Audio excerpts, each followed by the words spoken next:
हरे कृष्णा माता जी, सादर प्रणाम, दंडवत प्रणाम माता जी। सभी भक्तों को हरे कृष्णा। हरे कृष्णा। ओम अज्ञानतिमिरन्धस्य ज्ञानाञ्जनाशलाकाय चक्षुरुन्मिलितं येन तस्मै श्रीगुरुवे नमः। श्रीचैतन्यमनोभीष्टं स्थापितं येन भूतले स्वयं रूप कदा मह्यं ददाति स्वपदान्तिकं। वन्देऽहं श्रीगुरुन् श्रीयुतपदकमलं श्रीगुरून् वैष्णवांश्च श्रीरूपं साग्रजातां सहगणा ललिता श्रीविशाखान्वितांश्च नमो विष्णुपदाय कृष्णपृष्ठाय भूतले श्रीमते भक्तिवेदांत स्वामिनिति नामिने। नमस्ते सरस्वते देवे गौरवाणी प्रचारिणे निर्विशेष शून्यवादी पाश्चात्य देश तारिणे। हे कृष्णा करुणा सिंधु दीनबंधु जगतपते गोपेश गोपिका कांत राधा कांत नमस्तते। तप्त कांचन गौरांगी राधे वृंदावनेश्वरी वृषभानुसुते देवी प्रणमामि हरिप्रिये। वाञ्छाकल्पतरुभ्यश्च कृपा सिन्धुभ्य एव च पतितानं पावनेभ्यो वैष्णवेभ्यो नमो नमः। श्रीकृष्ण चैतन्य प्रभु नित्यानंद श्री अद्वैत गदाधर शिवासादि गौर भक्तवृंद। हरे कृष्णा कृष्णा कृष्णा हरे हरे, हरे राम राम राम हरे हरे। तो आप सभी का स्वागत है। जैसे कि आप देख रहे हो कि हम लोग जो है वो भक्ति रसामृत सिंधु जो है वो किताब में से हम लोग जो है 9वें अध्याय पे तो हम पहुंचे हुए हैं। लेकिन वहां पे जो है भगवान के जप की जो विधि है, और ये जो जप की विधि है ये इतनी महत्वपूर्ण है। ये जप क्यों करना चाहिए और क्यों ये जो जप है ये सिर्फ ब्रह्म मुहूर्त में ही करना है। तो ब्रह्म मुहूर्त का समय कौन सा होता है? तो आइए देखते हैं जरा ब्रह्म मुहूर्त का समय कौन सा होता है। कहते हैं कि 72 मिनट पहले, सूर्यास्त के 72 मिनट पहले उसको ब्रह्म मुहूर्त कहते हैं। और शास्त्र कहते हैं कि ये सही समय है नींद त्याग कर देने के लिए। ये सबसे सही समय होता है नींद त्याग करने के लिए। तो ब्रह्म मुहूर्त के कुछ जो है फायदे क्या है? तो कह रहे हैं कि ब्रह्म मुहूर्त की निद्रा पुण्य एवं सत्कर्मों का नाश करने वाली है। तो जो है, कई बोलेगा अरे सत्कर्मों का नाश, हम तो अच्छे कर्म करने के लिए तो ये करते हैं। लेकिन जो है अ, अगर जो है हम लोग जो है सोते रह जाएंगे तो अच्छे जो कर्म है हम कब करेंगे फिर, है ना? और या फिर जो हमारा भगवान के साथ जो रिश्ता है वो तब कब स्थापित करेंगे? फिर बाद में तो जो है जैसे ही सूर्य उदय होता है तब तो ये हो जाता है कि सब लोग अपने अपने काम में, रजोगुण चालू हो जाता है। तो इसलिए जो है ब्रह्म मुहूर्त जो है वो बहुत ही महत्वपूर्ण है। और उसमें जाकर कोई भी कार्य करते हैं तो उसको 5 गुना लाभ मिलता है। अगर कोई ब्रह्म मुहूर्त में उठकर जो है 1 घंटा जो है पढ़ाई करता है या रीडिंग करता है तो उसको 5 घंटे की रीडिंग करने का लाभ मिलता है, 5 गुना ज्यादा लाभ मिलता है। और कह रहे हैं कि ब्रह्म मुहूर्त में उठने वाला पुरुष सौंदर्य, लक्ष्मी, स्वास्थ्य, आय आदि वस्तुओं को प्राप्त करता है। उसका शरीर कमल के समान सुंदर हो जाता है। आजकल आप देखना जितने भी बड़े बड़े करोड़पति लोग भी जो है वो क्या कर रहे हैं, वो लोग ब्रह्म मुहूर्त में जो है वो उठ रहे हैं। और जो है बिल्कुल ब्रह्म मुहूर्त में उठकर इतनी सारी प्रोडक्टिविटी दिखाते, इतना सारा कर सकते हैं जो उन्होंने कभी सोचा भी नहीं था। तो उनके जितने भी निर्णय वो लोग लेते हैं ब्रह्म मुहूर्त में ही वो निर्णय लेते हैं। मुझे याद है एक कंपनी के तो सीईओ जो है अपने जितने भी स्टाफ है उनको ऑनलाइन जूम पे बुलाते हैं, और जो कुछ भी मीटिंग होनी है वो सुबह ब्रह्म मुहूर्त में लेते हैं, क्योंकि उस टाइम पे सब लोग बिल्कुल सतोगुण में होते हैं, और काफी कुछ ऐसे लिस्ट देते हैं कि आपको मीटिंग ज्वाइन करने से पहले ये सब करके ही मीटिंग में एंट्री करनी है 6 बजे, या जो भी 6:30 बजे की मीटिंग है उनकी। तो बहुत ही महत्वपूर्ण है ये ब्रह्म मुहूर्त। और इस समय किसी भी ग्रह नक्षत्र का बुरा असर नहीं होता है। कोई भी बुरे ग्रह नक्षत्र जो होते हैं ना, राहु केतु शनि और क्या क्या ग्रह नक्षत्र है वो सारे, जिस तरह गर्मी के दिनों में हमारे शरीर में गर्मी अधिक होगी, उसी प्रकार बाहरी विश्व की हर घटना का असर शरीर के अंदर होगा। ब्रह्म मुहूर्त हर दिन की शुरुआत है। इस समय प्राण और अपान वायु कार्यरत रहती है। तो जो कुछ भी जो है बाहर हो रहा है हमारे मतलब इस ब्रह्मांड में जो कुछ भी हो रहा है वो हमारे शरीर में भी उसका प्रभाव होगा। तो ब्रह्म मुहूर्त जो है एक ऐसा मुहूर्त है जहां पे प्राण और अपान वायु जो है क्या है, वो बिल्कुल एक्टिव। व्हाट्सएप भी तो निकल आएगा इसमें। हरे कृष्णा, कौन बात कर रहा है? म्यूट कीजिए अपने आप को। सर्च कर लो। नदिया शिरोमणि प्रभु सुन रहे हैं या बात भी कर रहे हैं?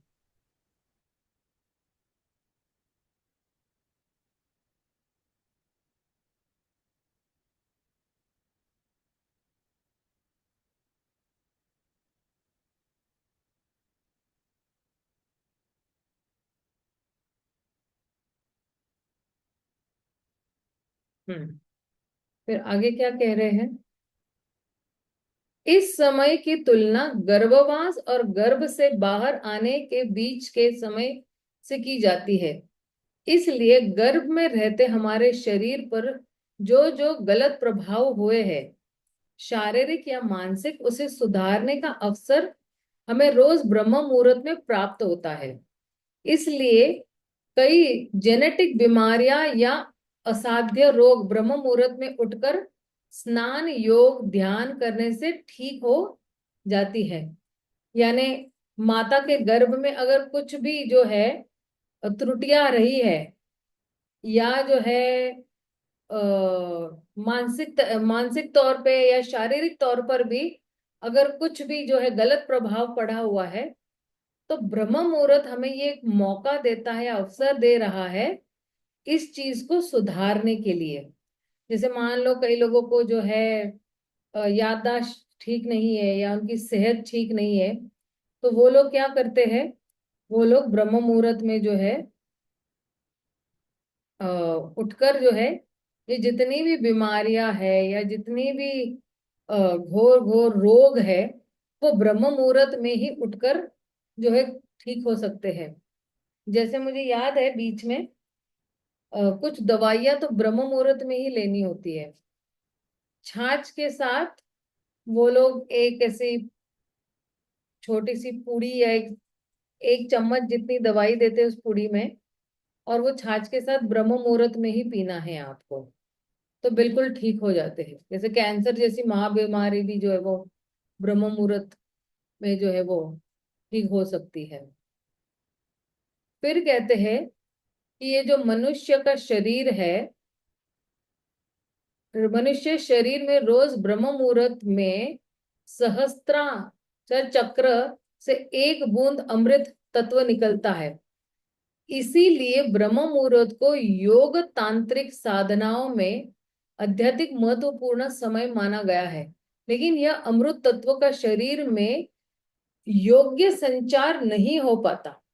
इस समय साधना करने पर व्यक्ति में इस तत्व का संचार होने लगता है, लेकिन इसका पूर्ण लाभ प्राप्त करने के लिए साधक का विशुद्ध चक्र जागृत होना आवश्यक है। इस प्रकार वह अमृत तत्व कुदरती रूप से नाभि में एकत्रित होने लगता है, या फिर उसका कई प्रकार से संचार साधक के लिए संभव हो जाता है। तो आप देखना शरीर में, हमारे रोज शरीर में ब्रह्म मुहूर्त में जो है ये सहस्त्र चक्र जो है वो निकलते रहते हैं। और ये सहस्त्र चक्रों में से एक जो बूंद है वो अमृत की निकलती है। तो इसलिए ये बहुत ही महत्वपूर्ण समय है योग साधना करने के लिए। और ये अमृत तत्व जो है ये साधारण रूप से इसका उसकी उत्पत्ति या ना वो डेवलप नहीं होता है या बड़ा नहीं होता है, लेकिन जब हम साधना करते हैं तभी ये अमृत तत्व निकलता है। तो उसका पूरा लाभ करने के लिए जो है ये जो विशुद्ध चक्र है, ये हमारे, हम जो साधक है हमारे पास एक विशुद्ध चक्र है, इसको जो है जागृत करना बहुत जरूरी है। और इसी तरह ये जो अमृत तत्व जो है अपने आप ही कहाँ पे जाके इकट्ठा हो जाता है, नाभि में इकट्ठा हो जाता है। और फिर ये साधक जो है उसको अलग अलग तरीके से उसका उपयोग कर सकता है। चाहे उसको सेहत ठीक करनी हो, चाहे वो उसको फिर अपनी बीमारी ठीक करनी हो, चाहे वो उसको अपना ध्यान ठीक करना हो, भगवान के साथ अपना कनेक्शन ठीक करना हो, तो बहुत अलग तरीके से वो इसको इस्तेमाल कर सकता है। फिर आगे कह रहे हैं ब्रह्म मुहूर्त में जो है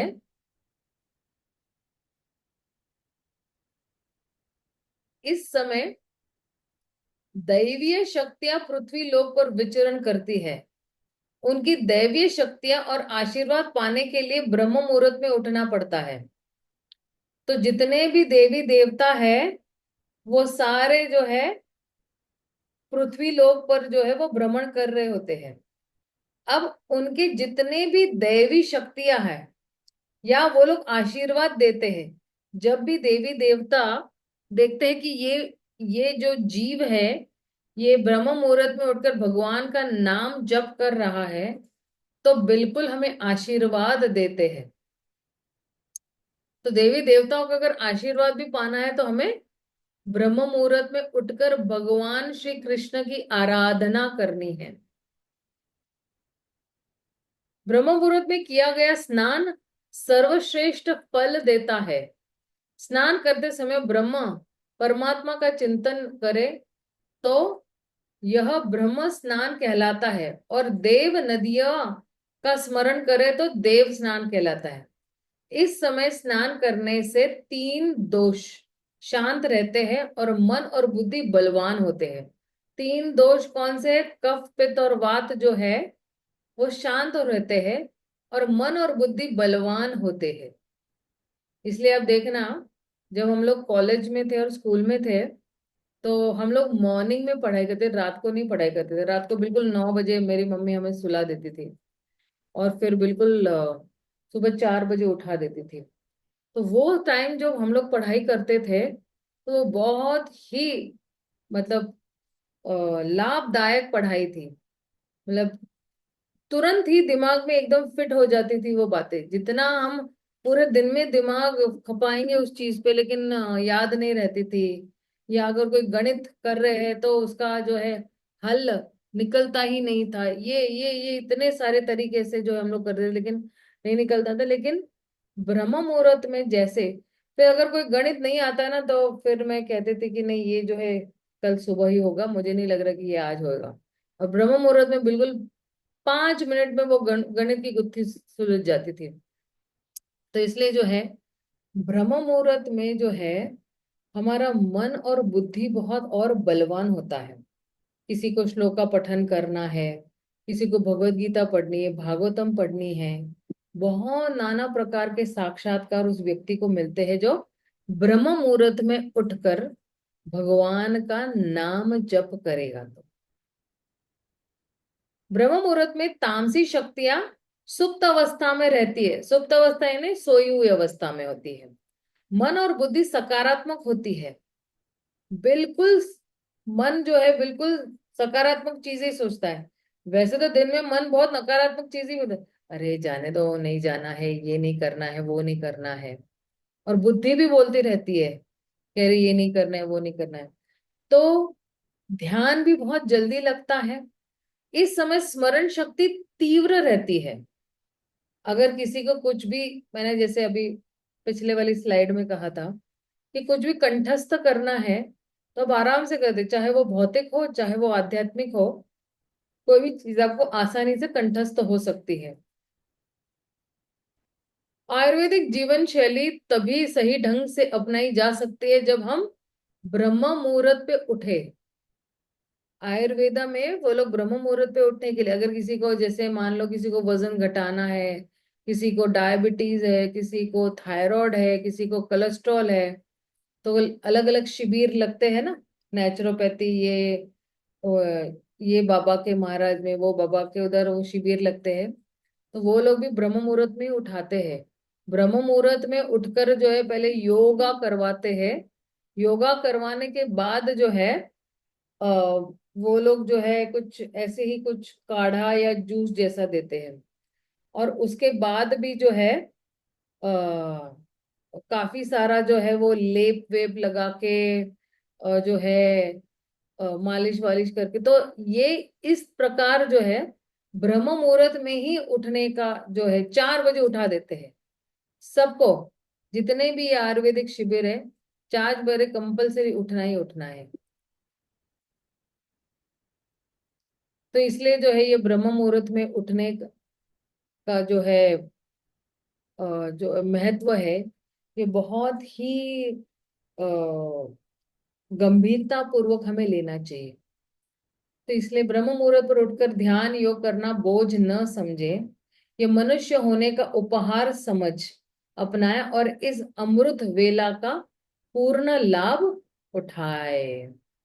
तो जो है जितने लोग ब्रह्म मुहूर्त में नहीं उठते हैं, तो हमें कोशिश करनी चाहिए कि हम लोग जो है वो ब्रह्म मुहूर्त में उठकर जो है योग साधना जो है उसको करने की कोशिश करें।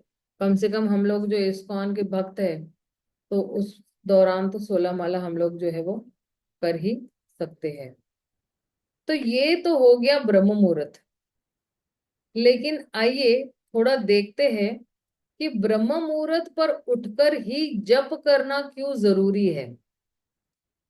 और ये जो जप करना इतना महत्व है कि श्री चैतन्य महाप्रभु ने जो है, जो महान आचार्य है, उन्होंने हमें ये जो है ब्रह्म मुहूर्त अ, जो है या जो जप करने का जो है रास्ता दिया है, वो भी ब्रह्म मुहूर्त में। तो एक सेकेंड, मुझे जरा स्क्रीन शेयर करने दो।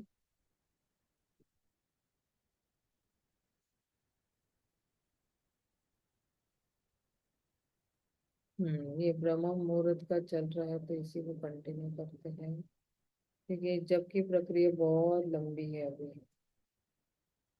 हम्म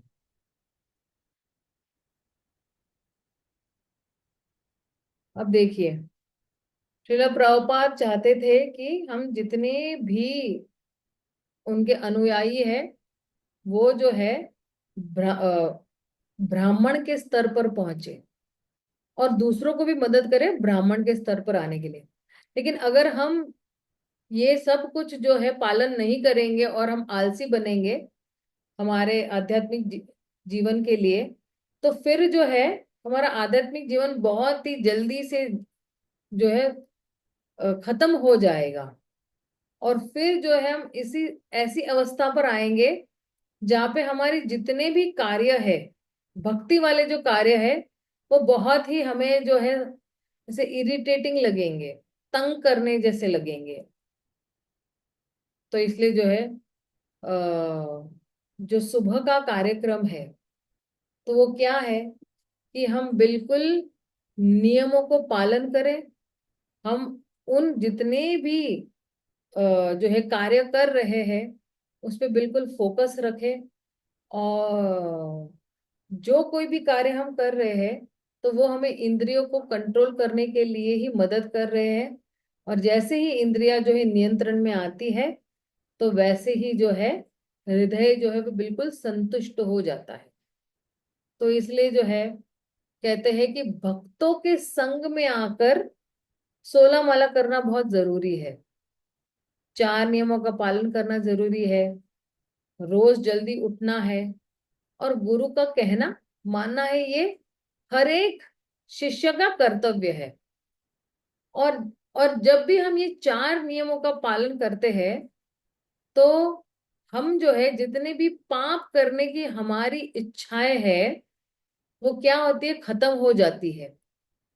और हमें और निष्ठा और भगवान के लिए प्रेम हृदय में तुरंत ही जागृत हो जाता है। कि हमारी श्रद्धा जो है, कन्विक्शन जो है भगवान के प्रति, ये और बढ़ते जाता है। तो अगर कोई जो है अ, अपनी 16 माला सुबह नहीं खत्म कर रहा है, तो वो बीमारी की अवस्था में है। क्योंकि 16 माला जो है वो सबसे महत्वपूर्ण है। अ, और ये जो है महत्वपूर्ण आदेश भी है गुरु का। क्योंकि हम लोग ने दीक्षा के वक्त जो है एक वचन लिया हुआ है, वो भी यज्ञ के सामने। तो फिर जो है अगर हम 4 नियम और 16 माला अगर नहीं कर रहे हैं, तो ये आध्यात्मिक आत्महत्या जैसा ही है। तो श्रील प्रभुपाद कहते हैं कि कैसे जो है व्यक्ति वापस जो है भौतिक जीवन में गिर जाता है, जब वो अपने 16 माला जो है अच्छी तरह से नहीं करता है। कभी 10 कर रहा है, कभी 12 कर रहा है, कभी 8 कर रहा है, कभी मन आए तो 16 कर रहा है। तो श्रील प्रभुपाद ने जो है वो बिल्कुल हमें 16 माला दिए हुए। हालांकि उनके गुरु ने उनको 64 माला करने के लिए कहा है, लेकिन श्रील प्रभुपाद ने 64 से, अभी 64 माला मान लो, आज के कलयुग के अगर हम लोगों को कहा होता कि आपको 64 माला करना है, क्या आप और मैं आमने सामने आज बैठे होते? बिल्कुल भी नहीं बैठे होते, हम लोग तो आते ही नहीं पहले। लेकिन शिल प्रभुपाद ऐसे आचार्य है जिन्होंने 16 माला जो है दिए हुए हैं। और शिल प्रभुपाद कहते हैं कि कम से कम 16 माला है, यानी ज्यादा से ज्यादा जितने आप कर सकते हो पूरे दिन में, लेकिन कम से कम 16 माला करते हैं। और जो है शिला प्रभुपाद कहते हैं कि आप देखना कि किस तरह से जो है कोई व्यक्ति जप कर रहा है, तो उसको कितना आनंद की अनुभूति है। एक्चुअली यहाँ पे गलत लिखा हुआ है, जापान लिखा हुआ है, लेकिन वो जपा है, JAPA। तो इसलिए प्रभुपाद अपने शिष्यों को कहते हैं कि आपको निरंतर जप करते रहना है। और इसमें वक्त, जगह और परिस्थिति की कोई भी जो है बैरियर नहीं है, या अड़चने नहीं होती है उसके अंदर। और श्रील प्रभुपाद ये भी कहते हैं कि अगर कोई अपने नियमित जप नहीं कर रहा है, तो वो जो है पशु के समान है, वो व्यक्ति पशु से भी बदतर है, ऐसे कह रहे हैं। तो जब हम भगवान के नामों का जप करते हैं निरंतर, रोज, और जो है जब हम उनकी जो है दिव्य ध्वनि सुनते हैं, तो हम जो है एक एकदम शुद्ध जीवन जी रहे हैं, और शुद्ध जीवन जीने की कोशिश भी कर रहे हैं। और जब हम उसके साथ भक्तों का संग करते हैं, निजी रूप से भगवान के भक्तों का संग कर रहे हैं, तो फिर जो है हमारे पास जो है कृष्ण कृपा का एक कवच आ जाता है। कृष्ण की कृष्ण का एक कवच हमारे आसपास बन जाता है, वो है उनकी कृपा। और कृपा के जो है, कृपा के सामने या कृपा से बढ़कर तो कोई भी शक्ति नहीं है। तो ये जो कृपा जो है ये भगवान से ही आती है, और हमारे आस पास एक कवच बना देती है। कि अगर कोई दिन में मान लो आपका झगड़ा होना था किसी के साथ, तो बिल्कुल नहीं होगा। क्यों? क्योंकि वो व्यक्ति आकर लौट जाएगा, अपने आप ही वो कवच काम करना शुरू कर देता है। जैसे ऑफिस में है, घर में है, सोसाइटी में है, बहुत सारे, क्योंकि कलयुग ही है। कलयुग क्या है? आ, ये क्वारल और हिपोक्रेसी, झगड़ा है और दंभता है। लोग होते कुछ और है और बताते कुछ और है। तो झगड़ा हर जगह चल रहा है कलयुग में। तो फिर जो है, हमारा मन बिल्कुल शांत रहेगा। कोई भी आके हमसे झगड़ा नहीं करेगा, क्योंकि हमारे आसपास क्या है, एक कवच बन गया है, और वो कृपा का कवच है। और जब भी हम शास्त्रों को सुनते हैं, भागवतम क्लास में आते हैं, जब हम भगवान को प्रार्थनाएं करते हैं, पूजा करते हैं, तो फिर जो है, भगवान और गुरु की कृपा का कवच हमें मिल जाता है। और फिर जो है, हम इस दुनिया में कहीं भी जा सकते हैं और सत्य के लिए लड़ सकते हैं। क्योंकि लोगों के पास अज्ञानता बहुत है, अज्ञानता का प्रभाव बहुत है। लेकिन फिर भी जो है, अज्ञानता मतलब क्या? जो सत्य नहीं है, राइट? वो भ्रम में है लोग। तो फिर जब हम उनको जाके सत्य बताते हैं, तो वो उसको अपनाते भी है। और फिर जो है, हमारे मन में कितना कुछ लालसाएं होती है, लालच होता है। तो इसलिए जो है, हमें अपने लालच के साथ रोज लड़ाई करनी पड़ती है। और ये लालच कहाँ पे स्थित है? वो हमारे मन में स्थित है। और हमारा मन ही हमें है रोज रोज रोज लालच देता है। अरे आज इधर जाना है, चलो जल्दी जल्दी।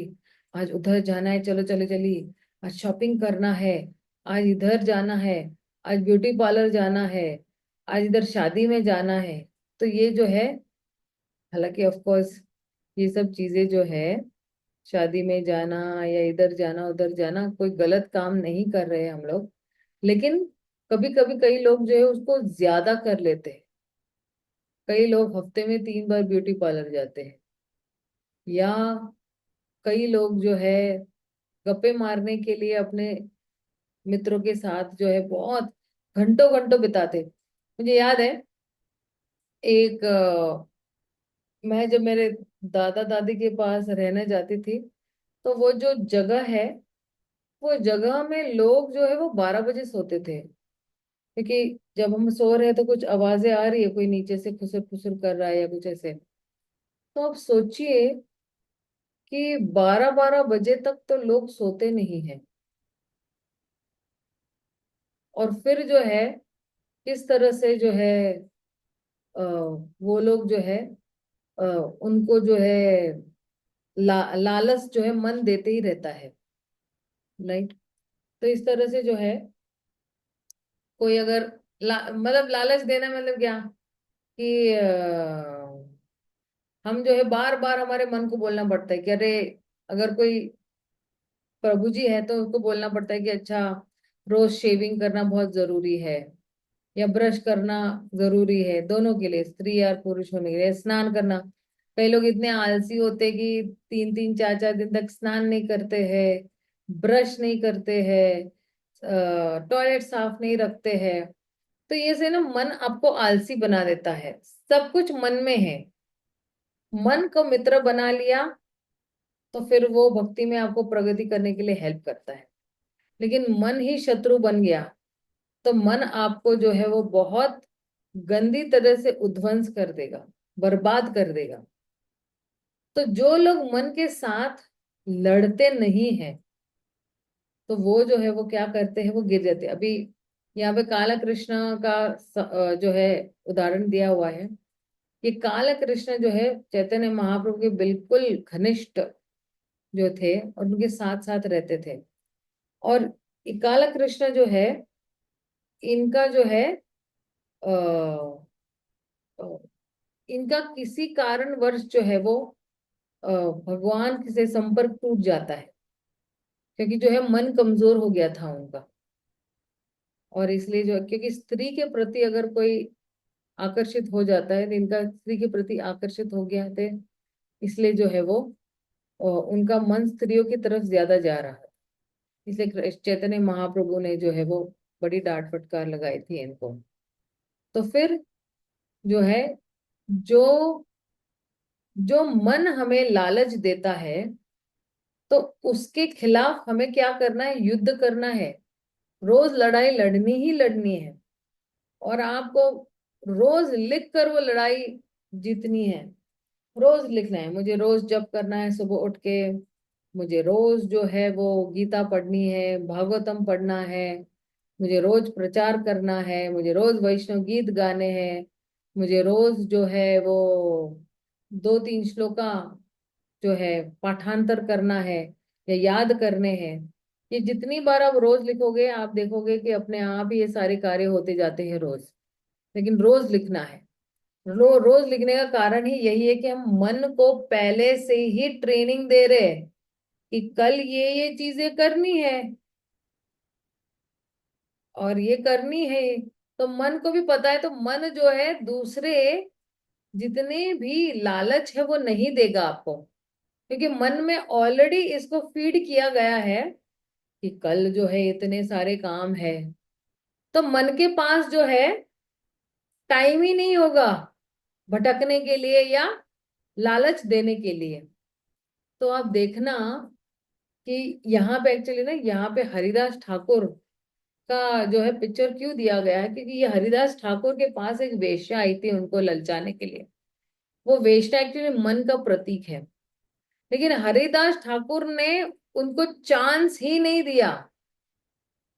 वो इतना ललचाने की कोशिश कर रहे थे, इतना ललचाने की कोशिश करते हरिदास ठाकुर को, लेकिन हरिदास ठाकुर क्या बोले, मेरे जब बाकी रह गए हैं, जब पूरे होंगे मैं आपसे बात करूँ, मेरे जब बाकी रह गए, जब पूरा होगा मैं बात करूंगा। इस तरह से जो है श्री हरिदास ठाकुर ने जो मन रूपी वेश्या आई हुई थी वहां पे उनको उनकी पवित्रता भंग करने के लिए, या उनको जो है आ, ध्यान भटकाने के लिए आ रही थी भगवान से, तो वो नहीं कर पाई।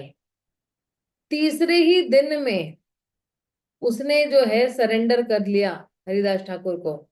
कहा मैं तो आपको यहाँ पे जो है वो बदनाम करने के लिए आई थी, क्योंकि मुझे भेजा गया था। और आप सोचिए, वो स्त्री जो है भक्त बन गई, और हरिदास ठाकुर उस स्त्री के गुरु बन गए। तो ये जो मन है ना, ये मन कहते हैं ना कि ये वैश्य रूपी जो मन है, ये बहुत लालच देगा। लेकिन कितना हम कंट्रोल करते हैं, ये मेरे हाथ में है, ये आत्मा के हाथ में है। मन तो बहुत सारी लालच देगा, हरिदास ठाकुर को भी दिया। लेकिन मन जब जब भगवान में लगा रहता है, तो यही मन जो है वो मित्र बन जाता है। और यही मन जब मित्र बन जाता है, तो ये सारी सकारात्मक चीजें करने के लिए कहता है। अभी मन जो है वो दुश्मन है हमारा। चलो, थोड़ी देर के लिए माला नहीं करोगे क्या फर्क पड़ेगा, थोड़ी देर के लिए आज पढ़ेंगे नहीं तो क्या फर्क पड़ेगा, ये नहीं करेंगे तो क्या फर्क पड़ेगा, कौन देख रहा है। लेकिन नहीं, जिस व्यक्ति ने अपने मन को नियंत्रण किया हुआ है हरे कृष्ण महामंत्र करते हुए, तो ये मन जो है इधर उधर लालची चीजों के लिए भागेगा नहीं। ये मन को इस तरह से प्रशिक्षण दिया गया है कि इसको कहीं पे भी जो है लक्ष्मण रेखा के पार नहीं होना है। तो इसलिए भगवत गीता में हम लोग ने मन पे बहुत चर्चा की हुई है, मैं भी वो चर्चा नहीं करने वाली हूँ। तो मन शत्रु भी हो सकता है, मन मित्र भी हो सकता है। ये मेरे हाथ में है कि मुझे मेरे मन के साथ क्या करना है। मन के ऊपर भी बुद्धि है। तो कहते हैं कि गुरु की जो बुद्धि है हमारे बुद्धि से भी ऊपर है। जैसे मान लो हम लोग फ्लाइट से जा रहे हैं, तो बिल्कुल ऊपर से जब हम देख रहे हैं, तो हम लोग देख पा रहे हैं ना कि अच्छा ये एक शहर बसा हुआ है, यहाँ पे एक नदी है, यहाँ पे घर है, यहाँ पे ये ऑफिस है, वहां पे वो ऑफिस है। तो पूरा ऊपर से ना फोकस लाइट जो होती है हम देख सकते हैं, राइट। उसी तरह गुरु भी जो है वो हमें और हमारी त्रुटियों को बहुत अच्छी तरह से जान सकते हैं, क्योंकि उनकी बुद्धि हमारी बुद्धि से भी ऊपर है। तो गुरु की जो बुद्धि है वो हमें मार्गदर्शन दे रही है, वो हमारे लिए जब भी हम गुरु के आदेशों का जब हम पालन करते हैं तो बार बार हम मन को यही समझाने की, गुरु महाराज ने कहा है 16 माला करने हैं, गुरु महाराज ने कहा है मंगला आरती जाना है, गुरु महाराज ने कहा है अच्छा जप करना है, गुरु महाराज ने कहा है कि रोज 1 घंटा जो है क्या करना है, पुस्तक पढ़नी है, चाहे वो भगवत गीता या भागवतम हो। अब ये मन जो है ना, उसको प्रशिक्षण मिल गया है। रोज अगर हम कुछ लिखते हैं या ध्यान रखते हैं या जप करते समय मन को कहते हैं, एक दिन पहले ही मन को बोलना है कि देखो कल मैं ना इस वक्त जप करने वाली हूँ, बिल्कुल मैं मुझे सताना नहीं है। या कहने से मतलब माला करने से पहले भी हम प्रार्थना कर सकते कि आज मुझे बहुत अच्छी माला करनी है, लेकिन मेरा मन भटकने वाला है, मुझे पता है, मुझे कृपया सहायता करो कि मेरा मन हमेशा हरि के श्री चरणों में रहे। तो इस तरह से जो है मन जो है हमारा मित्र बन जाए। जब हम बाहर की दुनिया में रोज जाते हैं तो हमें जो है प्रशिक्षण के साथ जाना बहुत जरूरी है। और अगर हमारे पास जो है हमारे जो है कवच नहीं होगा, और अगर हमें परम सत्य के साथ या किसी सत्य चीज के साथ जो है लड़ना है ना, और हमारे सिद्धांतों के साथ या कोई हमारे सिद्धांत को चैलेंज कर रहा है, तो हमारे जो है अ, जितने भी धार्मिक सिद्धांत है, मतलब क्या कि जब हम साधु संतों के साथ संग करेंगे, श्रवणम करेंगे, गुरु के वाणी का श्रवणम करेंगे, तो जब हम ऐसे विनम्र भक्त या इतने अ, दयालु कृपालु भक्त के साथ हम संग करेंगे, तो अ, ये साधु जो है वो भगवान के क्या है, शुद्ध भक्त है। और ये लोग भी जो है आत्म साक्षात्कार के लिए जो है आए हुए हैं, आत्म साक्षात करते हैं। और जब हम उनका सुनेंगे तो हम भी जो है भेद कर पाएंगे, ये सही है, ये सही नहीं है, और फिर हमें ज्ञान मिलेगा। तो एक है एक है अच्छा संग और एक है बुरा संग। और ये बुरे संग को हमें क्या करना है, हमें त्याग देना है या नजरअंदाज कर देना है ना। तो इसलिए जो है कहते हैं कि ये जो बुरी संगत कहाँ से आती है, ये बुरी संगत जो है उस वक्त आती है जब हम कोई कर्मी चीजें करते हैं तो, और जो है हम भगवान की कोई भक्ति नहीं करते हैं, तब जो है ये सब आ जाता है। इसलिए अगर हमारे पास अच्छी तरह से ज्ञान होगा तो हम गलत रास्ते पे जाएंगे ही नहीं।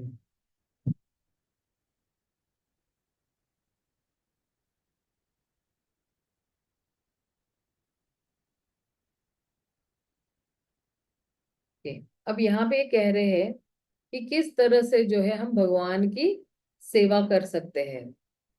तो भगवान की सेवा करने के लिए क्या क्या चीजें नहीं करनी चाहिए, है ना। अनुकूल और प्रतिकूल। प्रतिकूल यानी क्या, वो जो जरूरी नहीं है हमें वो नहीं करनी है। अनुकूल है मतलब क्या, हमें उसको अपनाना है, राइट। तो इसलिए जो है कह रहे हैं कि व्यर्थ के इंद्र तृप्ति में लिप्त न हो, और जो भक्ति है उसकी कोई सीमा नहीं है। और हमें जितनी भी हमारी भौतिक जो है जिम्मेदारियां हैं हमें पूरी करनी है। और हमें किस तरह से ये भौतिक जिम्मेदारियां पूरी करनी है, हमें ये समझना है कि मैं भगवान की ओर से ये सारी सेवाएं कर रहा हूँ। जैसे युधिष्ठिर महाराज को कृष्ण ने जो है वो सम्राट बनाया पूरी पृथ्वी का, तो जब युधिष्ठिर महाराज, परीक्षित महाराज जो है, ये लोग जब गद्दी पर बैठे थे, तब उनको ये नहीं लगा कि ये पूरा राज्य, पूरा विश्व मेरा ही है।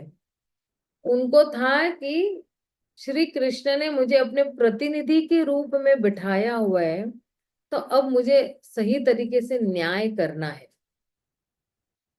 इसलिए ये जो सुबह की साधना है, उससे व्यक्ति को बहुत ही आध्यात्मिक लाभ मिलता है और आध्यात्मिक शक्ति मिलती है, जिसके माध्यम से वो पूरे दिन में जो है वो उसका लाभ उठा सकते हैं। तो इसलिए जो है, किसी ने जो है कोई बहाने नहीं बनाने चाहिए भक्ति के नाम पर। भक्ति बहुत ही जो है सरल, प्रभुपाद ने जो है 4 नियम दे, इसको पालन करना ही करना है। और 4 नियम ऐसे दिए हुए जो वर्जित है, हमें नहीं करने हैं। उसमें जो है काफी सारी सेवाएं भी हम लोग कर सकते हैं। तो कहने का मतलब ये है कि ब्रह्म मुहूर्त में उठना बहुत ही जरूरी है। सुबह की साधना जो व्यक्ति बिल्कुल मजबूती से करता है, तो फिर जो है वो भक्ति में बहुत जल्दी प्रगति कर लेता है।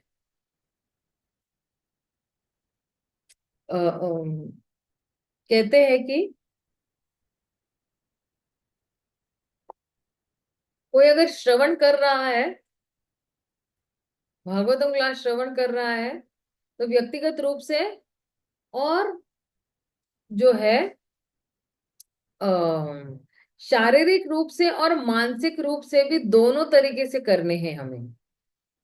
और जो है, जैसे मैंने पहले कहा कि हमें मन को जो है हमारे मित्र बनाना है, ताकि फिर जो है वह माला करने दे, श्रीमद् भागवतम क्लास सुनने दे, और पूरा मॉर्निंग प्रोग्राम जो है हमें अटेंड कर सकते हैं।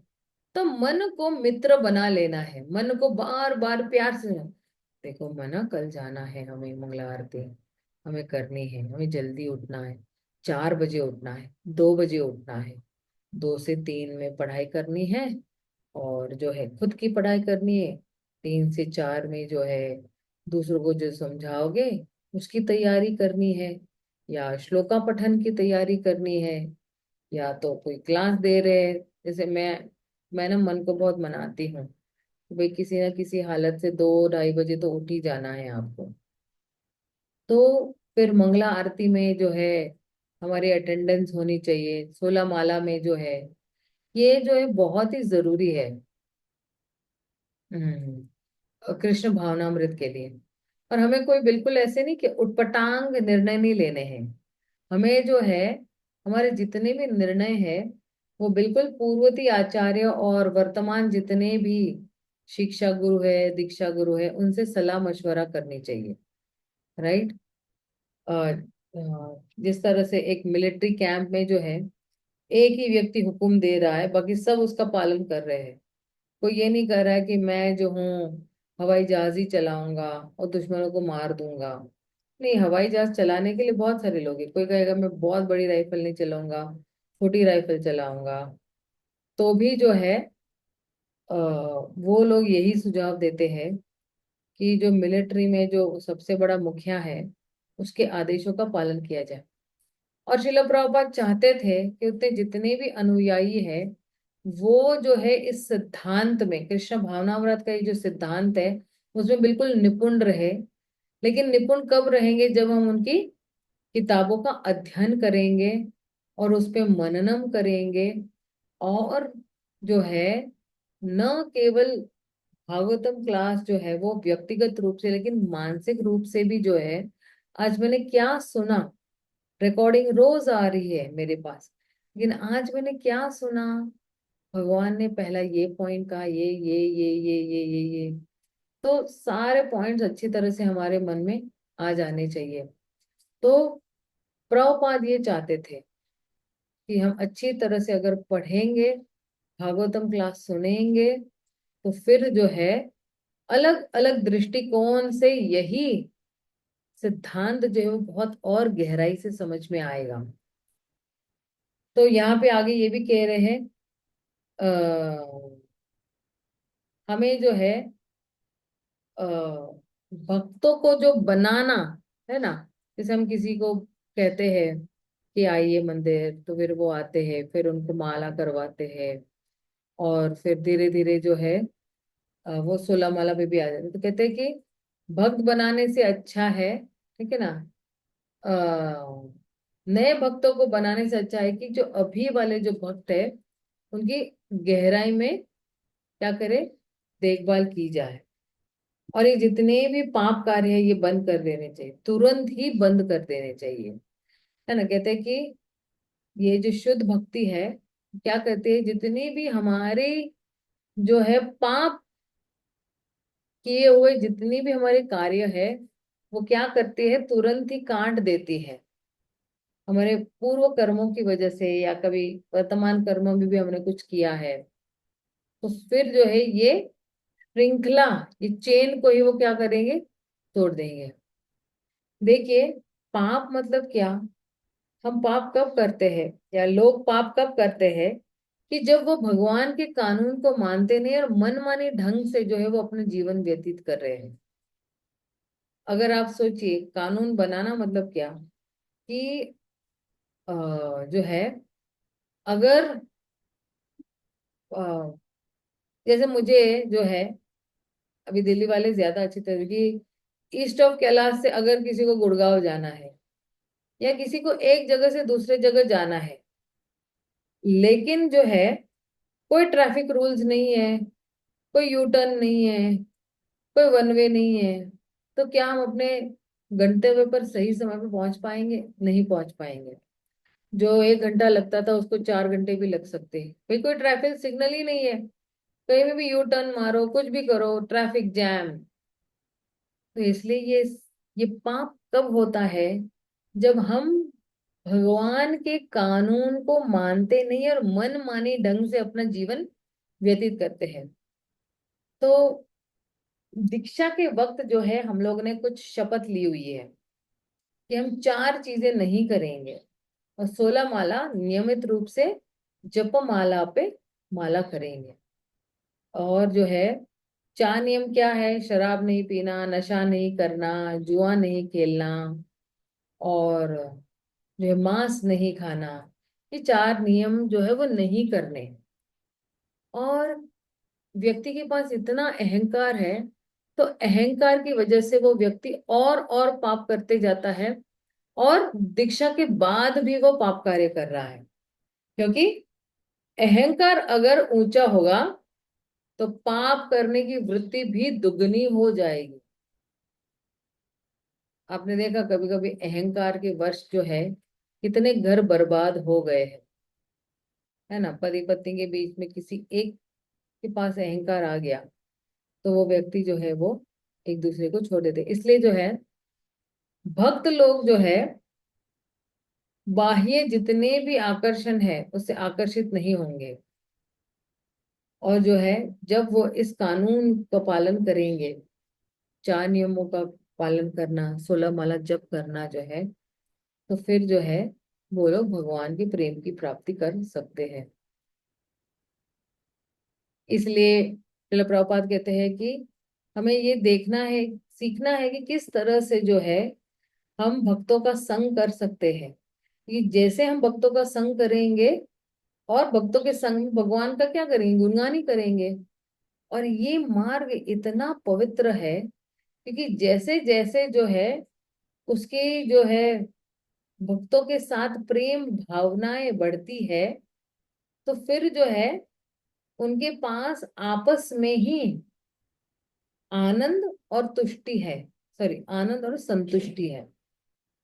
और एक दूसरे को प्रोत्साहन देते हुए, है ना, क्या होगा, हमें ये भौतिक इंद्र तृप्ति हम त्याग देते हैं, जिससे जो है ये भौतिक इंद्र तृप्ति ही सारे जितने भी दुख है उसका कारण है। भौतिक इंद्र तृप्ति ही जो है उसको इंग्लिश में क्या कहते हैं, मटेरियल अटैचमेंट,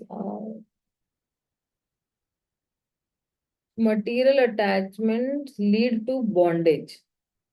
भौतिक आसक्तियां ही फिर हमें क्या कहते हैं, बांधती है और भव बंधन में बार बार ले जाती है। तो इसलिए जो है हमें क्या करना है, हमें जो है भक्तों का संग करना है। भक्तों के संग में आके, अभी देखिए हम लोग रोज मिलते हैं ना। अभी इस फोरम में से तो 4-5 लोग हम रोज मिलते हैं। जैसे सुबह की जो है चैतन्य चरितामृत की क्लास लेती हूँ मैं रोज। और सुबह की मैं 6:30 से 7:30 बजे जो है मैं चैतन्य चरितामृत की सोमवार से शुक्रवार क्लास लेती हूँ। फिर दोपहर को 4 से 4:30 आधे घंटे श्लोका की जो है वो क्लास लेती हूँ। श्लोका में हम लोग अभी भगवत गीता कर रहे हैं। फिर भक्ति शास्त्री, अब तीसरा भक्ति शास्त्री क्लास मैंने अभी जस्ट ये संडे शुरू किया। मैं भक्ति शास्त्री मराठी ऑफलाइन क्लास दे रही हूँ पुणे में ही, मंदिर के, मैं क्योंकि मंदिर के पीछे ही रहती हूँ। तो भक्ति शास्त्री मराठी क्लासेस भी चालू किए, जस्ट इसी संडे से स्टार्ट किए। तो क्या है, भक्तों के संग में ही आ रहे हैं ना। भले वो मुझसे सुन रहे हैं, लेकिन अगर वक्ता के पास श्रोता ही नहीं होगा तो श्रोता कैसे पवित्र होगा। राइट। तो भक्तों के संग में जब भी आते हैं तो ही हमें संतुष्टि मिलती है। बाहर कहीं भी जाएंगे तो हमें संतुष्टि नहीं मिलेगी। इसलिए प्रभुपाद का ये स्टेटमेंट है, इसलिए भक्तों का संग बहुत ही जरूरी है। भक्तों के संग से ही जो है हमें प्रोत्साहन मिलेगा और हम भौतिक इंद्र तृप्ति छोड़ देंगे। हमें वापस इंद्र तृप्ति करने का मन नहीं करेगा। और जब है आ, हम अपना संग जो है भगवान जो है भगवान के इर्द गिर्द रखेंगे, हमारे जितना भी हमारी जितने भी कार्य है। तो एक्चुअली प्रॉपर लेटर लिख रहे हैं ऋषिकेश को कि हम जब अपना संग भगवान के साथ रखेंगे तो जितने भी कार्य है हम्म तो वो सही हो जाएंगे और वो फल प्रदायक बन जाएंगे और मुक्ति की ओर लेकर जाएंगे। लेकिन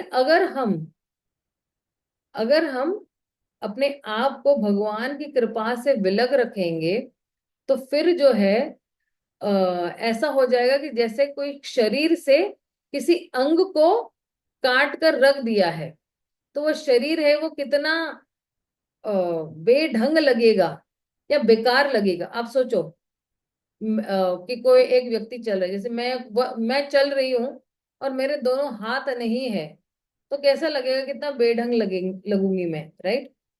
उसी तरह भगवान को जो है भगवान का संग या भगवान के नामों का जप करना या भगवान के साथ जुड़े रहना ही मतलब जो है कि एक एक व्यक्ति जो है भगवान से जब जुड़ता है तो वो अपनी जड़ से, मतलब जड़ को जब पानी दे रहे हैं तो अपने आप ही सब कुछ जो है फल फूल जो है अच्छी तरह से आएंगे।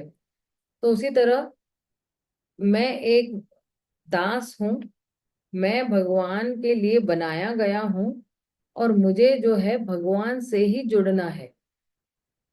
जैसे ही मैं भगवान के साथ संग करूंगी तब जो है परिपूर्ण हो जाऊंगी, वरना मैं अधूरी हूं यहाँ पे।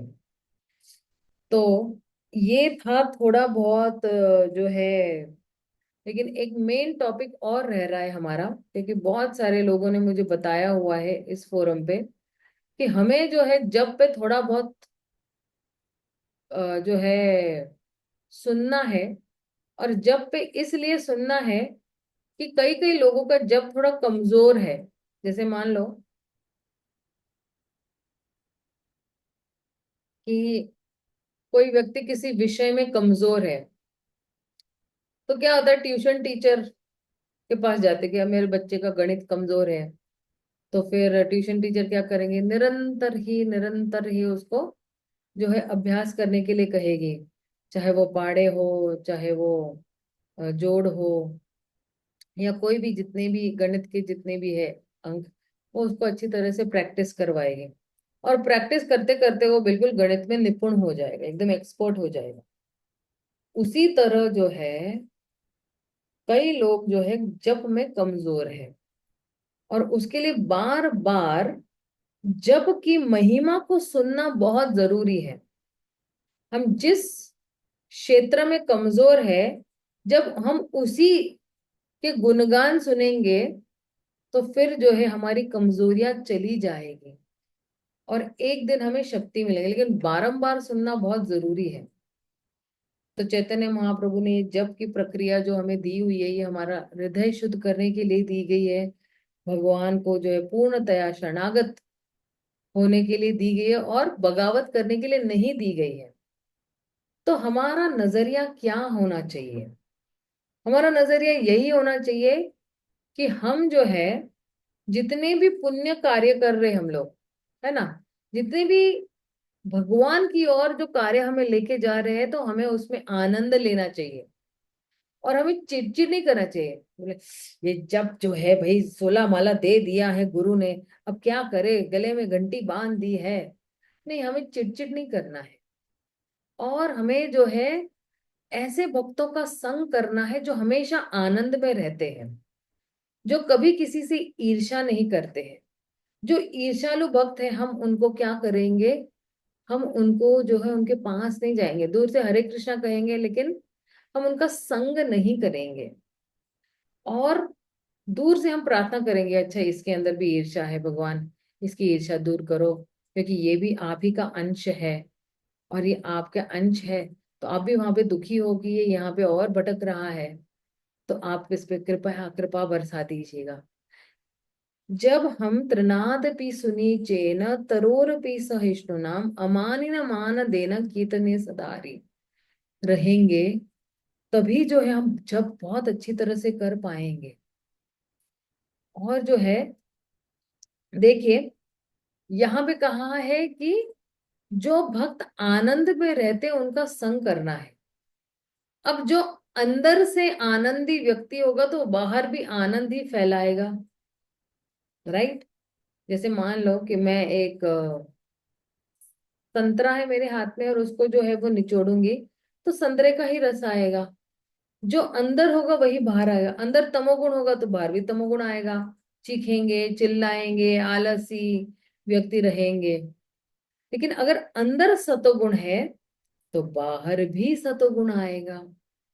इसलिए सतोगुण का एक लक्षण है कि वो व्यक्ति सदैव संतुष्ट रहता है, और क्योंकि वो संतुष्ट रहता है वो हमेशा आनंद में रहता है। ये सतोगुण। और ये सतोगुण कहाँ से आ रहा है इस बंदे के पास, इस भक्त के पास? तो ये सतोगुण आ रहा है जप करने से। निरंतर निरंतर जो है वो जप कर रहा है, अपने हृदय को पवित्र करवा रहा है। निरंतर निरंतर वो क्या कर रहा है, भगवान को शरणागत हो रहा है। तो इसलिए जो है हमें जो है हमेशा संग में रहना बहुत जरूरी है।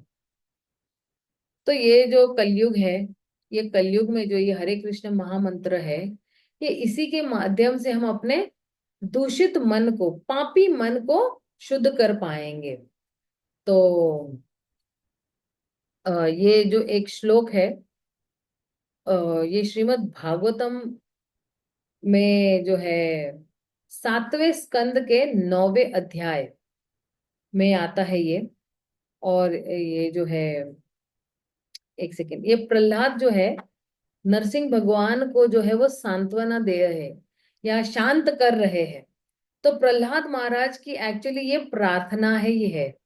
एक तरह से देखेंगे कि प्रहलाद महाराज यही करे कि जब ये मन जो है पूर्णतया जो है अ, जितने भी पाप कर्म किए हैं उससे छुटकारा पाएगा, तो फिर जो है उस व्यक्ति को समझेगा कि मनुष्य जीवन की क्या जिम्मेदारियां है। और इसलिए जो है कह रहे कि नैतम मनस्तत्व कथासु वैकुंठनाथ संप्रियते दूरित दुष्टम अशुद्धौ तीव्रम कामातुर हर्ष शोक भयशणत्रम तस्मिन् कथम तव गतिम विस्मरास्मि जना दीनः। तो कह रहे हैं कि हे कृष्णा, हे वैकुंठ के नाथ, आ, कहाँ पे जो है चिंताएं नहीं है, है ना। वैकुंठ में क्या है? वैकुंठ में चिंताएं नहीं है, वही मतलब नहीं, और कुंठा यानी चिंता। तो वैकुंठ में चिंताएं नहीं है। लेकिन मेरा ये जो मन है, वो मन बहुत ही पापी है। ये मन बहुत ही कामी है, और कभी कभी जो है ये आनंद में रहता है तो कभी कभी दुख में भी रहता है। और ये मेरा मन जो है शोक मोह और भय से भरा हुआ है, और उसको बार बार और पैसे चाहिए है। और क्योंकि उसको बहुत पैसे चाहिए ना, इस तरह से जो है शोक भो मोह भय कंचन कामिनी की वजह से ये दूषित हो गया है। और क्योंकि इन सब चीजों से दूषित हो गया है, ये संतुष्ट नहीं है। ये आपकी कथा सुनकर भी संतुष्ट नहीं है। इसलिए जो है मैं बहुत ही गरीब व्यक्ति हूं, मैं गिरा हुआ व्यक्ति हूं। और कह रहे हैं प्रहलाद महाराज, तो इस अवस्था में किस तरह से जो है मैं आपके गुणगान करूंगा, या आपके जितनी भी लीलाओं की चर्चा कर पाऊंगा। तो प्रहलाद महाराज यहाँ पे एक साधारण व्यक्ति की तरह जो है नरसिंह भगवान के सामने खड़े हैं।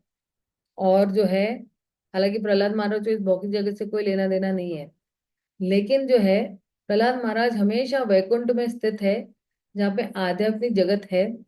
लेकिन प्रहलाद महाराज ये प्रश्न जो है, जो जितने भी बद्ध जीव है उनकी ओर से जो है ये प्रश्न कर रहे हैं कि किस तरह से जो है ये मन जब पूरी भौतिक चीजों से जो है अस्त व्यस्त हो रहा है, बिल्कुल डिस्टर्ब्ड है, तो किस तरह से जो है मैं भगवान आपके दिव्य लीलाओं का वर्णन कर पाऊंगा, या आपकी दिव्य स्थिति का वर्णन कर पाऊंगा।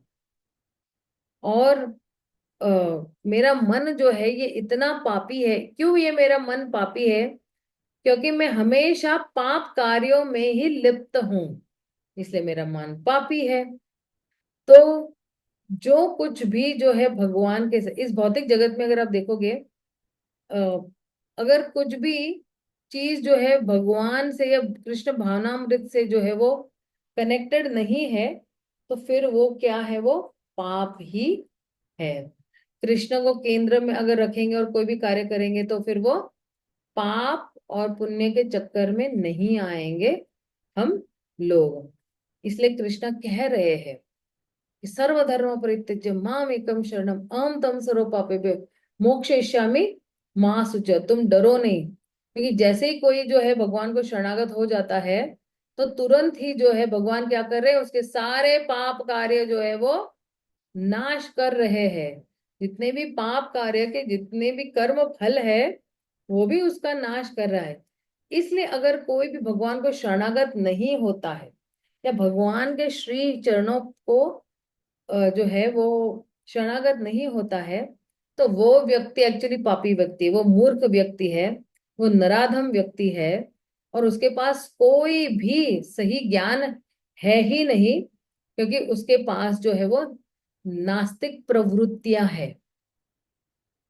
भगवान भगवद गीता में कहते हैं ना, नमाम दुष्कृत तो मूढ़ा प्रपद्यते नराधम माया अपरित ज्ञानम आसुरम भावम आश्रित। खास करके एक्चुअली ये कलयुग में है, ये मन को साफ करना है। एंड ये केवल कैसे साफ कर सकते हैं हम? हरे कृष्ण महामंत्र चेतो दर्पण मार्जनम। तो ये जो कलयुग है, यहाँ पे जो है हमें हरे कृष्ण महामंत्र का सहारा लेना है, जिसके माध्यम से हम पूर्णतया जो है हमारे मन को साफ कर पाएंगे। और जब मन साफ है, तो फिर जो है सारे जितने भी पाप के जितने भी फल है वो भी जो है हमें भोगने में नहीं पड़ेंगे। और फिर जो है हम समझ पाएंगे कि मनुष्य जीवन मुझे मिला है, तो इस मनुष्य जीवन में मेरा धर्म क्या है। और फिर जो है मुझे पता है कि मनुष्य जन्म मुझे मिला है भगवान की भक्ति करने के लिए। मनुष्य जन्म मेरा धर्म यही है कि मैं भगवान की भक्ति करूं। और ये जो कृष्ण कृष्ण भावनामृत आंदोलन है, तो ये जितने भी पापी जीव है उनको एक्चुअली जो है वो प्रशिक्षण देने के लिए ही बनाया गया हुआ है, ताकि वो लोग जो है वो कुछ ना कुछ अच्छा कार्य करे और भगवान का नाम लेते हुए ही अपने हृदय को पूर्णतया से शुद्ध करे। क्योंकि मन को शुद्ध करना मतलब ही मन को बिल्कुल साधारण समझना। हम अपने आप को बिल्कुल साधारण समझते हैं, हमारे पास मिथ्या अहंकार नहीं है। राइट। तो फिर जो है हर व्यक्ति जो है विनम्र बन जाएगा। तो फिर जो है दूसरा कोई दूसरे कोई तरीके की जरूरत ही नहीं जब हम हरे कृष्ण महामंत्र का जप कर रहे हैं। तो इसलिए जो है प्रहलाद महाराज भी इसी श्लोक में यही कह रहे हैं कि त्वावद वीर्य घयाना महामंत्र मग्न चित्त। कह रहे कि अगर किसी का मन जो है पूर्णतया भगवान के विचारों में जो है वो डूबा हुआ है ना, तो फिर जो है वही एक्चुअली योग्यता है। मन को जो है भगवान के विचारों में डुबो के रखना है। तो यही योग्यता है, और यही योग्यता जो है हमें पवित्र बनाएगी, या हम हमेशा पवित्र ही रहेंगे। तो लेकिन भगवान को समझने के लिए या भगवान के लीलाओं को समझने के लिए या कार्य, तो ये जो मन है उसको इस भौतिक दूषित, दो भौतिक दूषिता है, उससे जो है छुटकारा पाना बहुत जरूरी है। और वो कैसे हो सकता है? जब हम हरे कृष्ण महामंत्र का जप करते हैं तभी सारे जितने भी भौतिक आसक्ति से हम ये मुक्त हो जाएंगे। तो इसलिए प्रभुपाद 5 P देते हैं जो हमारे मन में हमें पिन करके रखने चाहिए। तो जो है कह रहे हैं कि ये 5 पिन जो है ये लोगों के मन में ये घुसे हुए हैं, है ना। हमारे मन को नीचे ले जाते हैं। क्या है? लोग है, लोगों से आसक्ति है। इसलिए कोई अगर बहुत आसक्त है किसी व्यक्ति से तो वो अपना सोच ही नहीं सकता, वो सिर्फ उस व्यक्ति के बारे में सोच रहे, अपने बारे में सोच। या किसी के पास बहुत ही धन दौलत ज्यादा है तो वो भी उसके व्यक्ति को, मन को बिल्कुल नीचे कराता है।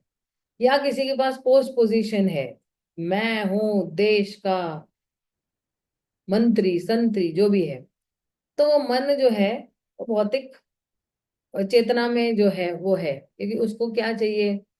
उसको तो आनंद चाहिए, उसको तो पैसा चाहिए। ये 5 P जो है ये व्यक्ति को क्या कर रहे हैं? नीचे खींच रहे हैं, और भौतिकतावादी में जो है वो खींच रहे हैं मन को। तो फिर जो है कह रहे हैं कि किस तरह से जो है हमारा विल पावर बढ़ेगा। तो मन, जो मनुष्य का मन जो है वो कैसा है? एक बिल्कुल जो है एक बाढ़ जैसे आती है ना, जिसको कोई रोक नहीं सकता है, रोक टोक नहीं कर सकता है। रोज हम लोग 10,000 मिनिमम हमारे विचार होते हैं, तो 7 विचार पर मिनट है हमारे। तो अगर हम इन चीजों को रोक लगाने की कोशिश करेंगे तो क्या होगा? इधर उधर भटकेगा नहीं वो।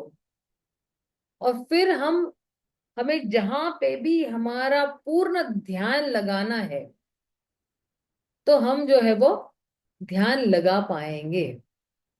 जैसे कोई सुपर ह्यूमन है ना, कि उसने लिखा, उसने ध्यान लगाया, बस ये उसको मिल गया। तो इस तरह से जो है अगर जहां जहां हम अपने मन को रोकते हैं, मन तुम बड़े बदमाश हो, अभी तुम्हें शॉपिंग करने नहीं जाना है, तुम क्यों जो है बार बार मुझे शॉपिंग करने के लिए डिस्टर्ब कर रहे हो, मैं तो भागवतम पढ़ रहा हूँ। अच्छा, मेरे साथ बहुत बार ऐसे होता है कि चलो चलो भागवतम पढ़ते हुए, अब सोचो भागवतम पढ़ते हुए कोई सोच रहा है शॉपिंग करने के लिए जाने के लिए, क्योंकि 2 दिन पहले किसी सहेली ने कहा होगा, वो दिमाग में घूम रहा है, चलो शॉपिंग करे शॉपिंग। हालांकि कभी कभी तो कोई भी चीज की जरूरत नहीं होती है, लेकिन मन को सिर्फ भागना है, छुटकारा पाना है अपनी जिम्मेदारियों से। जिम्मेदारी क्या है? गुरु ने आदेश दिया है भागवतम पढ़ना है 1 घंटा रोज, लेकिन मन कह रहे चलो इधर घूमने जाए, चलो उधर घूमने जाए, चलो फोन, कुछ नहीं तो फोन उठा के इसके साथ गप्पे मारना शुरू करें। तो जैसे ही हम अपने मन को रोक टोक लगाने की कोशिश करेंगे, तो फिर जो है हम बहुत कुछ अपने जीवन में पा सकते हैं। मन बोलेगा चलो ना, क्या कल सुबह उठने का, 12 बजे तक एक पिक्चर देख लेंगे, ये करेंगे वो करेंगे। तो ये मन जो है, ये मन हमारा मित्र नहीं है, तब समझना है। जब जब मन आपको भगवान से दूर लेके जा रहा है, मतलब मन आपका दुश्मन है। जब जब मन आपको जो है भगवान की ओर लेके जा रहा है, मतलब आपका मन आपका मित्र बन गया है। ये फंडा आप याद रखना। भगवान से दूर भगवान से या भगवान को केंद्र में रख के कार्य नहीं कर रहे, मतलब क्या, मन जो है वो आपका दुश्मन। भगवान को केंद्र रखकर कोई भी कार्य कर रहे, मतलब मन आपका मित्र है। तो डेली लाइफ में हम लोग जो है अपने आप को चेक कर सकते हैं कि क्या मेरा मन जो है कृष्ण को याद कर रहा है या माया को याद कर रहा है। क्या जो है मैं भगवान का नाम ले रही हूँ या माया में फंसी हुई हूँ। ठीक है ना। तो आगे क्या कह रहे हैं, मन जो है एक्चुअली मित्र है। जब जब वो अ, बुद्धि से बुद्धि के माध्यम से, या बुद्धि उसको जब कंट्रोल कर रही है, तो मन जो है हमारा मित्र है। और फिर जो है ये मन जो है वो बिल्कुल शांत, सीधा, सादा, बिल्कुल कंट्रोल में, गंभीर रहता है जब मन किसी का मित्र होता है। और जब मन जो है मित्र कब होता है, जब हम जो है अपने आप को भगवान से जोड़ते हैं, या भगवान को केंद्र में रखकर कोई भी कार्य करेंगे, तो मन हमारा क्या है, मित्र ही है। फिर आगे क्या कह रहे हैं, लेकिन मन जब शत्रु है, तो फिर जो है उसको किस तरह से नियंत्रण में लाना है, उसको अंदर से नियंत्रण में लाना है, इच्छाएं करके। कौन सी इच्छाएं, जो है सकारात्मक इच्छाएं करनी है। तो इसलिए जो है हमें जो है हमारी आंखें, कान, नाक, उसको बहुत ही ध्यान पूर्वक इस्तेमाल करने हैं। क्योंकि पूरा शरीर किसका है, भगवान का है। भगवान ने हमें ये शरीर दिया। ये शरीर एक्चुअली हमारा जो है मंदिर की तरह है, मंदिर की तरह पवित्र होना चाहिए। इसलिए तो हम लोग 12 तिलक लगाते हैं रोज, राइट, उसको मंदिर बनाने के लिए। तो इसलिए जो है अ, जब मन जो है किसी का दुश्मन है, तो फिर जो है वो कंट्रोल जो है बाहर से, उसका कंट्रोल कहाँ से आ रहा है, जितने भी इंद्रिय विषय है उसका भोग करने के लिए आ रहा है। इसलिए तब मन क्या हो जाता है, अशांत होता है, और बिल्कुल विचलित हो जाता है, या बिल्कुल दूषित हो जाता है, बिल्कुल गुस्सा आता है मन को। तो मन अलग अलग प्रक्रियाएं देता है एक ही घटना पर। तो यहाँ पे उदाहरण क्या दे रहे हैं, आपका ड्राइवर जो है आपका मित्र भी हो सकता है और शत्रु भी हो सकता है, राइट। योगा में जो है क्या है कि हमें मन को नियंत्रण में लाना है और उसको अपना मित्र जैसे समझना है। और इसलिए जो है लोग, हर कोई जो है आनंद की खोज में है। आत्मा भी जो है वो क्या है, जब जड़ पदार्थ के साथ उसका जो संपर्क आता है, तो वो उसको लगता है कि मैं आनंद में हूँ। लेकिन आत्मा का जो है वो सूक्ष्म पदार्थ, यानी आध्यात्मिक चीजों से संपर्क आएगा, तो फिर जो है उसको भक्ति करने का मन करेगा, वरना उसको भक्ति करने का मन नहीं करेगा। तो हमें जो है ये जो इंद्र तृप्ति है, तो ये इंद्र तृप्ति जो है ये gross sense gratification, gross dense gross मतलब जड़ तरीके से हम इंद्र तृप्ति कर रहे हैं। जैसे बहुत खाते हैं, बहुत सोते हैं, बहुत कोई अपना बचाव कर रहा है, जिस कई लोगों की जान है ना किसी अपने एक शरीर के एक हिस्से पर ही बहुत केंद्रित है। किसी को मतलब मानो जिसको घुटनों का दर्द है ना, उसका सारा ध्यान उसके घुटनों पर होगा। फिर ये डॉक्टर वो डॉक्टर ये करेगा वो करेगा, लेकिन कसरत नहीं करेगा। बोलेगा सब कुछ करा लो मेरे से, मुझे कसरत नहीं करना है। तो फिर जो है अ, मन जो है ढूंढ रहा है भौतिक इंद्रिय तृप्ति। फिर जो है मन और क्या ढूंढ रहा है, तो फिर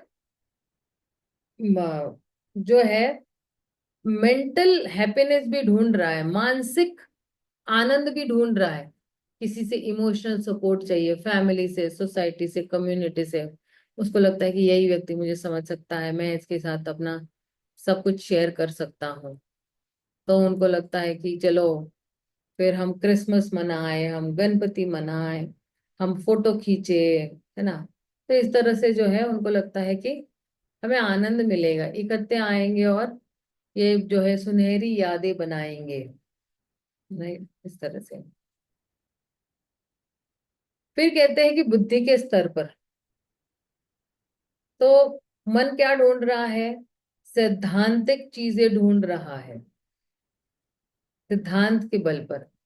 तो लोग जो है फिर वो जो है अलग अलग लोगों के द्वारा लिखी हुई किताबें जो है वो पढ़ते रहते हैं।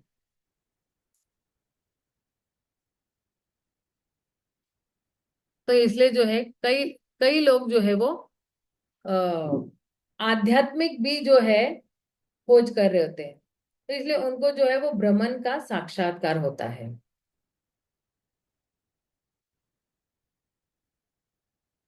तो कई जो है वो दिव्य आनंद या दिव्य रिश्ता खोज रहे हैं भगवान के साथ,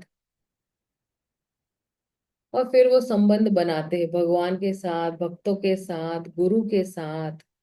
जो है वो आनंद ही आनंद में रहते हैं।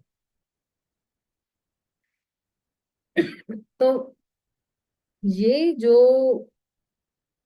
आत्मा है उसकी एक बहुत मुख्य जरूरत होती है। और भी मुख्य जरूरत क्या है, वो प्रेम है। प्रेम करना और प्रेम पाना भी। तो आध्यात्मिक जगत और भौतिक जगत में अगर देखेंगे तो अ, बहुत आध्यात्मिक जगत में जो है अहंकार है, लेकिन शुद्ध अहंकार है। कि हाँ भाई कृष्ण ही परम भोक्ता है, और जो है हम जो है उन्हीं को प्रेम करना है। और भौतिक जगत में क्या है, मिथ्या अहंकार है, दूषित अहंकार है कि मुझे ही क्या करना है, आनंद लेना है, मैं और मेरा। और फिर जो ये जो है अ, भौतिक जगत में उसको काम वासना कहते हैं, अपनी काम वासनाओं की पूर्ति करना इस तरह से।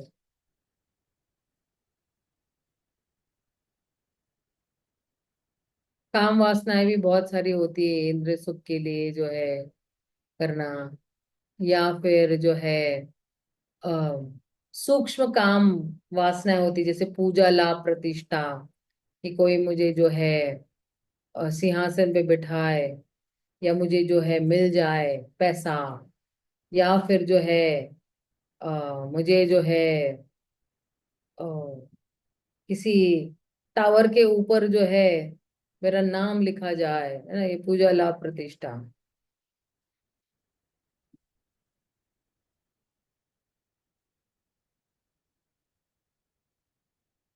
इसलिए भक्ति सिद्धांत से ठाकुर कहते हैं कि ये जो पूजा लाभ प्रतिष्ठा है ये शुक्रेर विष्टा है। शुक्रेर विष्टा मतलब क्या, कि एक शुगर का जो विष्टा होती है ना उसके समान है। कोई शुगर की विष्टा को जाके छुएगा भी क्या। तो फिर किस तरह से परिवर्तन आ सकता है, तो ये परिवर्तन आएगा जब जो है हम भगवान के इर्द गिर्द अपनी जीवन की कार्यकलाप करेंगे, तब तक नहीं आएगा। जब तक हम मैं मेरा करते रहेंगे तो फिर बदलाव नहीं आएगा या परिवर्तन नहीं हो पाएगा। लेकिन अ, प्रेम का जो स्तर है उसमें जो है, कृष्ण को कैसे मैं आनंद दे सकता हूँ, कृष्ण की इंद्रिय को मैं कैसे प्रसन्न कर सकता हूँ, इस पे निर्भर है। तो जो काम वासना है वो क्या है, गोदास है। और प्रेम क्या है, कृष्णदास है। और हम सब भक्त कौन है, हम कृष्णदास है। और क्योंकि हम कृष्णदास है इसलिए हम लोग क्या है, वो बिंदास है। ये परिवर्तन जो है, अतः श्री कृष्ण नामादि न भवेद ग्राह्यम इंद्रियाणि सेवन मुखे ही जिभादो स्वयमेव स्फुरति अदः। ये जो भौतिक इंद्रियां है, ये भौतिक इंद्रियां भगवान के शुद्ध नामों को जो है वो समझ ही नहीं पाती है, या उसकी सराहना भी नहीं कर पाती है। भगवान के नाम गुण रूप लीला जो है, तो जब ये बद्ध जीव जो है, ये कृष्ण भावनाओं को अपनाने की कोशिश कर रहा है, जब वो अपनी जिह्वा को भगवान की सेवा में लगा रहा है, जिह्वा को प्रसाद खाने में लगा रहा है, या भगवान के नामों का जप करने के लिए, कीर्तन करने के लिए जो है ना, या फिर जो है, तो फिर जो है व्यक्ति को समझ में आता है कि अच्छा भगवान कौन है, कृष्ण कौन है। वो ये वास्तविकता उसको पता आता है। और जो कोई भी अपनी जिह्वा का दास है, तो फिर उसका मन इधर उधर हमेशा भागते रहेगा, उसको कभी तृष्णा नहीं मिलेंगे। इसलिए आप देखना, ये सारी इंद्रिय एक ही लाइन में है, चाहे वो जिह्वा हो चाहे वो उदर हो, ये सारी इंद्रियां एक लाइन में है। अ, अगर जो क्या कह रहे हैं एक्चुअली श्रीमद् भगवद गीता में, विषय विनिवर्तन्ते निराहारस्य देहिना रसवर्जम रसोपि अस्य परम दृष्ट्वा निर्वर्तन्ते। तो ये जो है आत्मा, ये जो है उसको अगर इंद्र तृप्ति से रोका टोका जाए, और फिर जो जो है ये जितने भी इंद्रिय विषय है वो तो फिर भी रहेंगे ही रहेंगे। लेकिन जो है अगर कोई रोक लेता है अपनी सारी इंद्र तृप्ति, तो उसको उच्च स्वाद मिलेगा, और वो भगवान की चेतना में बिल्कुल स्थित रहेगा। तो प्रभुपाद जो है एक पत्र में लिखते हैं कि मन में शांति नहीं होगी अगर हमें इंद्रियों को कंट्रोल नहीं किया है। इंद्रियों को कंट्रोल करेंगे, अपने आप ही मन क्या हो जाएगा, शांत हो जाएगा। तो मैं यहीं पर विराम देना चाहूंगी। किसी को अगर कोई प्रश्न है तो आप पूछ सकते हो। थोड़ी आज जरा क्लास लंबी हो गई, अगेन सॉरी, क्या कर सकते। हरे कृष्णा माता जी, दंडवत प्रणाम। हरे कृष्णा। माता जी, जैसे आपने कहा कि हमें नए भक्त बनाने के बजाय पुराने जो हमारे जो भक्त बन चुके हैं उनको डीप तक मतलब प्रचार प्रसार करना चाहिए। तो मतलब जो प्रभुपाद का मिशन है, हम जो प्रचार प्रसार कर रहे हैं, फिर वो उनमें तो नए भक्त मतलब रोज कांटेक्ट में आते हैं, फिर बनते हैं, फिर इंटरेस्ट लेते हैं, तो मैं उनका क्या करना चाहिए फिर? नहीं नहीं, ये नए भक्तों को बनाना है लेकिन उनको मेंटेन भी करना है। ऐसा नहीं है कि नए भक्त यहाँ पे बना रहे हैं और पीछे से जो है पुराने भक्त छूटते जा रहे हैं। तो प्रभुपाद ने कहा था उस टाइम में बॉइलिंग द मिल्क। और इसीलिए सारे भक्ति शास्त्री क्लास है, ये भागवतम इंटेंस क्लास है, भक्ति वैभव क्लासेस है, भक्ति वेदांता क्लासेस है। भक्तों को और मजबूत करने के लिए ये सारे क्लासेस बनाए थे उन्होंने। प्रभुपाद ने भक्ति शास्त्री 1970 में ही बना लिया था।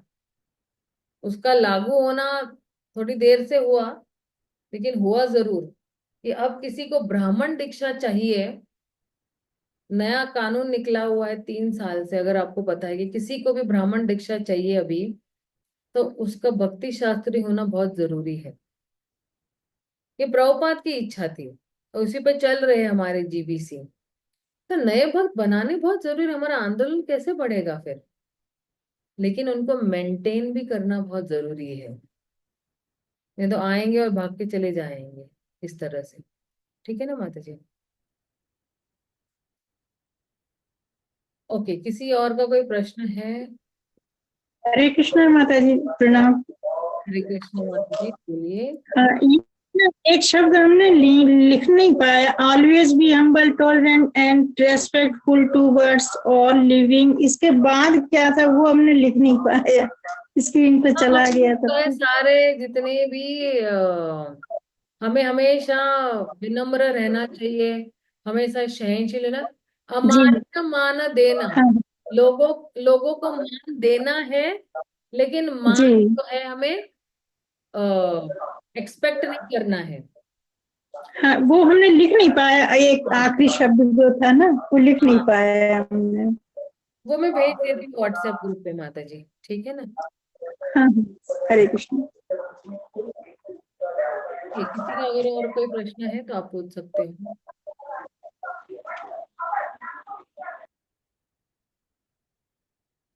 ठीक है, अगर किसी का कोई प्रश्न नहीं है, हम ये विराम देते हैं। श्रील प्रभुपाद की जय, गौर भक्त वृंद की जय, भक्ति रसामृत सिंधु की जय। हरे कृष्णा, हरि बोल।